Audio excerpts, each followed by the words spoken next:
Why does that trigger you? What about that riles you up? Why is there a charge associated with that person, that thing, that place, that saying, that feeling?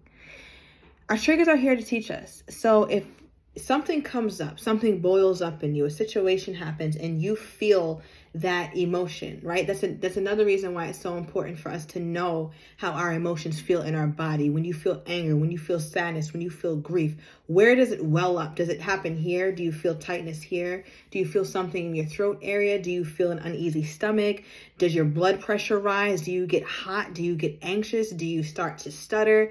Really study yourself, because these are the obstacles to us really mastering ourselves, right? What these triggers do is they're like a flashlight. And we need to take that flashlight and use it as a data point, not as something to beat ourselves up, not to be upset that something's triggering us, because everyone gets triggered if we're being honest, right? It's just a mechanism that we can use to say, hey, I didn't like how that felt. Why? So this video is to challenge you at this time, and I want you to really notice how your body feels and what comes up in your body when someone says something or does something that seems offensive, or for whatever reason, it brings up something in you. I want you to look deeply at that and ask yourself, like, is this trigger something that I learned when I was young?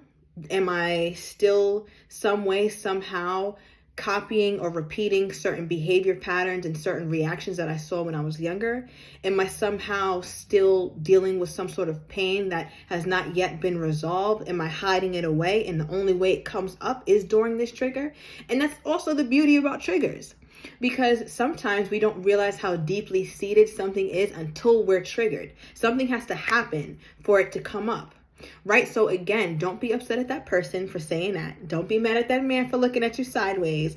Don't be upset at this person or that thing or this place or your boss for really riling you up, because what they did, honestly, is something that you should truly appreciate, and you will come to appreciate, because you're going to start to realize, like, wow, this person really just has shined a light on what is still unhealed in me.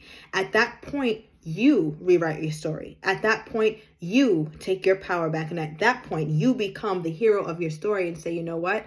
This feels like this, perhaps because of this. So let me look a little bit more deeply, so that way I'm not as triggered. So for example, let's say someone asks you, hey girl, did you eat today? Or hey boy, did you eat today? And you like, I know this Negro didn't ask me if I ate today, because we don't know that you had an eating disorder, right? So that's shots fired. Right? But it's like, now you can sit there and deal with that. Like, wow, I actually wasn't hurt by what that person said, or what that person said actually wasn't offensive. But the reality of it is that I'm still dealing with some of those feelings and some of those inadequacies and some of those fears that I dealt with when my eating disorder started. Right? So that's just an example to just show you guys that you can take the power back, and you don't have to be so easily triggered by people. You know, people who just get irritated and just real quick attitude is all messed up. Triggers, right? And we should be using them as our teachers. We shouldn't be trying to shut our triggers up. We shouldn't be trying to run away from our triggers. But in fact, we need to lean into it and get a little bit more curious as to, why is that even a trigger?